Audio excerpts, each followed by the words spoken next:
तिकडे लोकसभा निवडणुकीत काँग्रेसनं जोरदार मुसंडी मारली।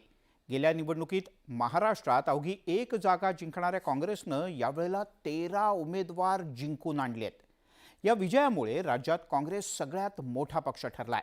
या विजयानं राज्यातल्या काँग्रेसला एक प्रकारे नवसंजीवनीच मिळाली आहे।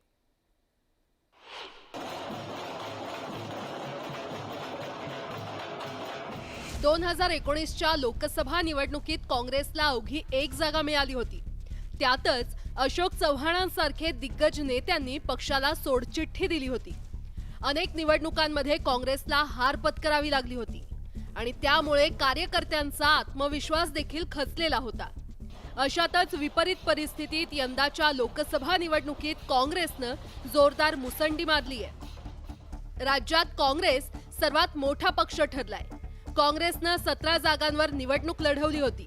त्यातील 13 जागांवर काँग्रेसनं विजय मिळवलाय। विदर्भानं काँग्रेसला मोठा हात दिलाय।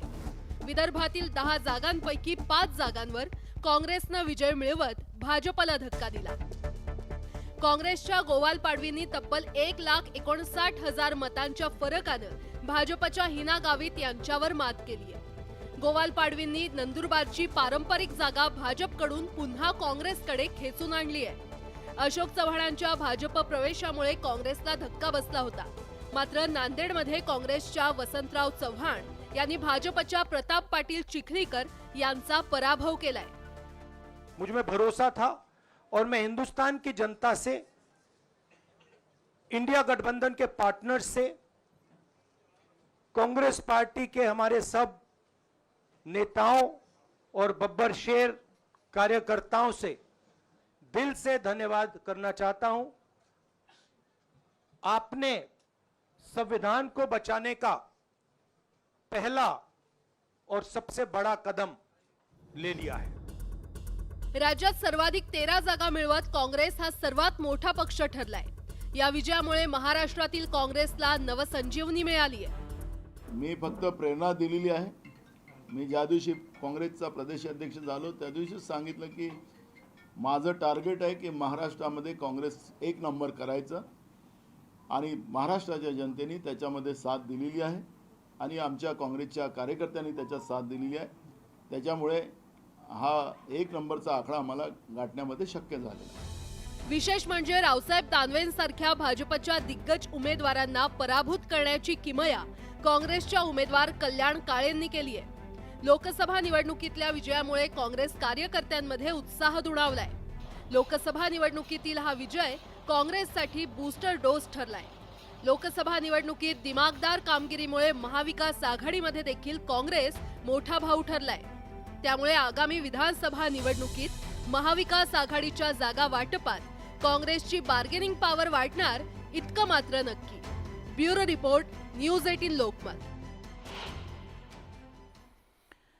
2019 प्रमाणे या निवडणुकीत भाजपच्या विजयाचा झंझावात सुरू होता, पण भाजपच्या विजयरथाला 3 राज्यांनी मोठा ब्रेक लावला। आपण ग्राफिक्सच्या माध्यमातून पाहूयात ही राज्य कोणती आहेत।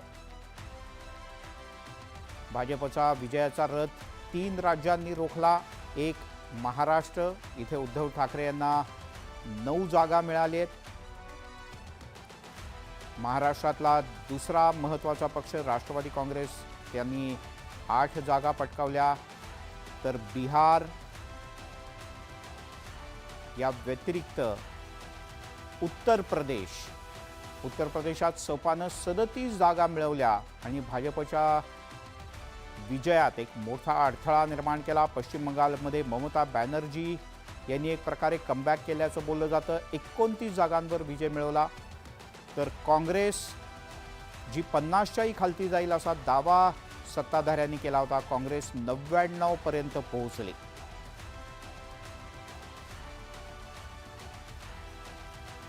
तेव्हा हे महत्त्वाचे घटक पक्ष राहिले, हे महत्त्वाची राज्य राहिली। त्यात महाराष्ट्र, कलकत्ता म्हणजेच पश्चिम बंगाल, कर्नाटक आणि उत्तर प्रदेश या प्रमुख राज्यांचा समावेश आहे। आणि एनडीए आघाडीला 292 जागा मिळाल्या आहेत। गेल्या वेळेला 300 पार फक्त भाजपा होती। आणि NDA मिळून 350 होती, पण यावेळेला 60पेक्षा जास्त जागांचं नुकसान NDAला झालंय.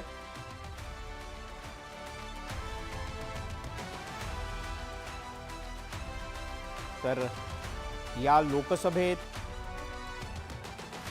मोदींच्या नेतृत्वाखालच्या भाजपला 240 जागांवर विजय मिळवला. 247 हा सुस्पष्ट बहुमताचा आकडा आहे लोकसभेतला, पण भाजप 240 वर थांबली आहे.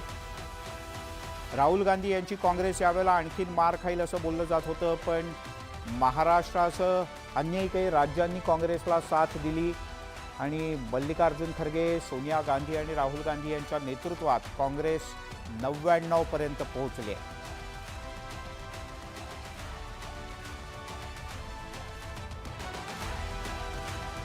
तर इंडिया आघाडी INDI इंडिया आघाडी जी काँग्रेसच्या नेतृत्वात तयार झाली, ही इंडिया आघाडी 100चा आकडा पार करेल का नाही अशा प्रकारचा प्रश्न सत्ताधाऱ्यांच्या वतीनं उपस्थित करण्यात आला होता. पण 234 जागांसह एक तगडं आव्हान इंडिया आघाडीनं सत्ताधारी भाजपसमोर उभं केलंय.